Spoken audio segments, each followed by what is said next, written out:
The second law, it turns out, can be stated in terms of entropy, okay? And in fact, that's the more useful statement for us as far as chemistry is concerned. Okay, so for a spontaneous process, we say, so the second law tells you if something has a natural tendency to occur. Okay, the second law can be stated like this: for a spontaneous process, that means for a process, for processes that have a natural tendency to occur, okay, the entropy of the universe increases. Okay, so in other words, what this gives us a clue, an idea as to how to predict equilibrium. What happens at equilibrium? The process stops at equilibrium, right?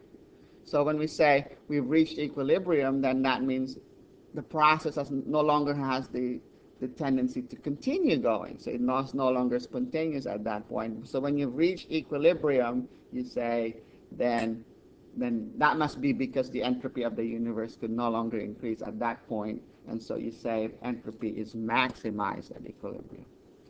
So keep in mind that this statement says the universe. That means not only do you need to worry about delta S for your system, but you also have to worry about what's delta S for the surroundings.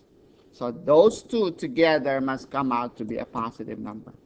So when you see something happening naturally, occurring naturally, that means you have to look at that system and the surroundings. If you were to calculate the delta S for that system and the delta S for the surroundings, those two are going to add up to a positive number. You have a net increase in the entropy of the universe during a spontaneous process. Okay? So let's look at an example here. Well, let's calculate delta S for the melting of 1 mole of ice, okay, if the surroundings is maintained at 0 degrees Celsius. And what is it when the surroundings is at 25 and when the surrounding is at negative 5 degrees Celsius? Okay, what's 1 mole of ice? What's the delta H fusion of water, of ice? We had this earlier. What was it? 6 kilojoules per mole, right?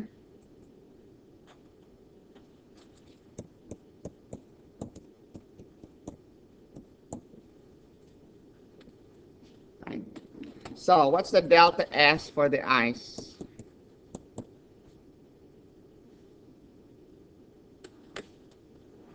The ice melting at 0 degrees Celsius. It's going to be 6.0 kilojoules per mole divided by, what's the temperature of the ice? 273 Kelvin, right? Ice is at 0 degrees. So what's delta S for ice melting?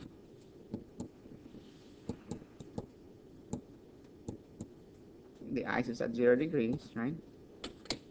So what would that be? 6 divided by 273. That gives you 0.0219 times 1,000.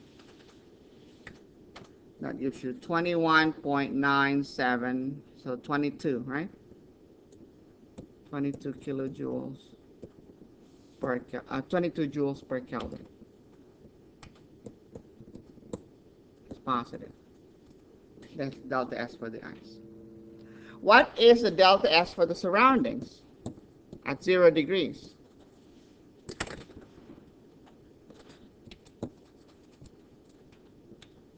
Delta S for surroundings at 0 degrees Celsius. What would it be? Well, if ice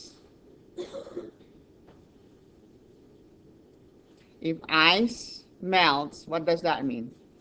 It absorbs 6 kilojoules of heat, right? Where did that 6 kilojoules come from? The surroundings. So this is going to be delta H of your surroundings over T, right?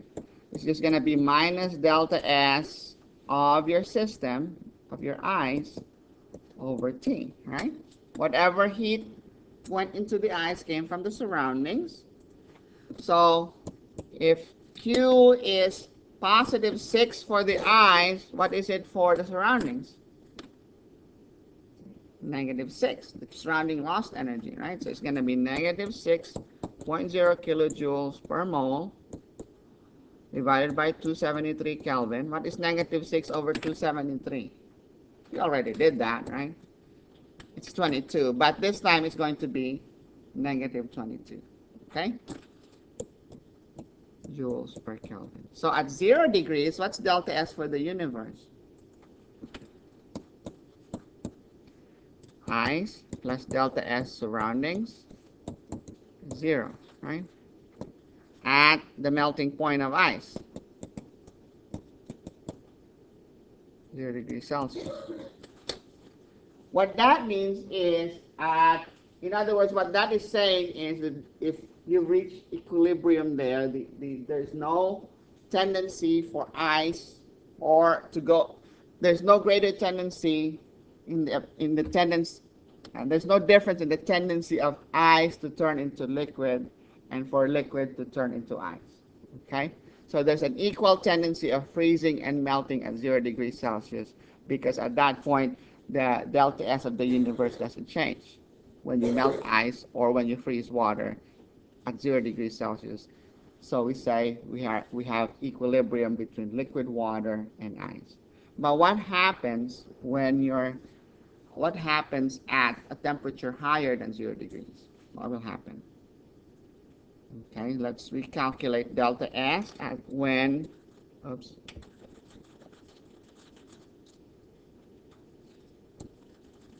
at 25 degrees, okay? At room temperature.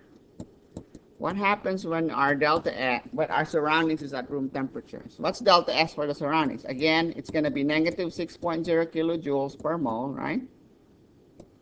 Negative 6. Let's just call that negative 6.0 kilojoules, because it's not really per mole. It's per mole of water, but this is for the surroundings. So kilojoules divided by, what's our temperature here? 298 Kelvin, right? What is negative 6 divided by 298? 6 divided by 298. That's 20 joules, right? 0.020 kilojoules, so that's 20 kilojoules. Negative 20 kilojoules per Kelvin. Negative 20 joules per Kelvin, sorry. So what's the delta S this time for the universe? This time, delta S of the ice plus delta S of the surroundings would be positive 22 plus negative 20 joules per Kelvin. That's a positive 2 joules per Kelvin. Entropy of the universe increases. Okay, what do we know about ice melting at room temperature? Is it a spontaneous process or a non-spontaneous process? I put ice in this room, but does it happen naturally? Yes, so it's a spontaneous process. That's what we mean by spontaneous. There's a natural tendency to occur. It does. Don't confuse the rate with spontaneity. Okay, spontaneity has to do with a tendency to happen eventually. Okay, so for example, the diamond, the conversion of diamond into graphite, that's a spontaneous process, although you don't see your diamond turning into a pencil, right? But that's a spontaneous process, but it takes years. So you have to make a distinction between how fast and whether it's likely to happen, it's going to happen, okay? So when we talk about spontaneous, we mean natural tendency to occur. Whether it's fast or not is irrelevant, okay? So ice plus surroundings is positive 2. That means melting at 25 degrees Celsius is spontaneous. Okay. What about if I were to divide this by a smaller number? What if my surroundings was colder than 0 degrees Celsius? What would it be if it was at negative 5 degrees Celsius? What would happen? Let's do delta S surroundings when it's negative 5.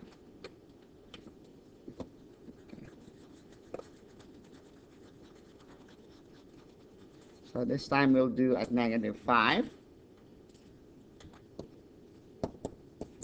So what's the temperature at negative 5? 293 Kelvin. So what is 6,000 divided by 293? Oops.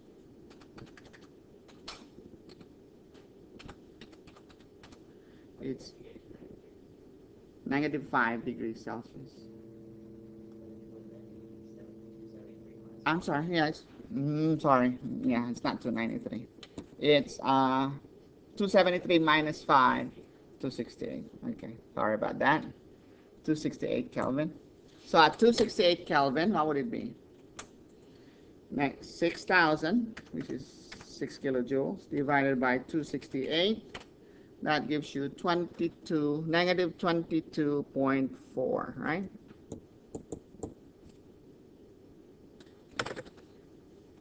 And that was really, our sig figs would say that should just be negative 22. But you can see that 6 over 273 versus negative 6 over 268. Okay, that leads to a negative delta S overall. Okay, joules per Kelvin. So delta S universe in this case is negative. What does that say? Melting of ice at -5 degrees Celsius has a negative delta S for the universe. Why? Because uh, we know that doesn't happen, right? And so we can see that that is consistent with our calculation of delta S. Okay, so we can use delta S of the universe as a way, if we can calculate it for a particular process we're interested in, we would know if that process has a natural tendency to occur or not. Okay, and once it's maximized, okay, that means further advancement of the process or the reaction would lead to no more change in the entropy of the universe. Then we say we've reached equilibrium. So that's the link between thermodynamics and equilibrium.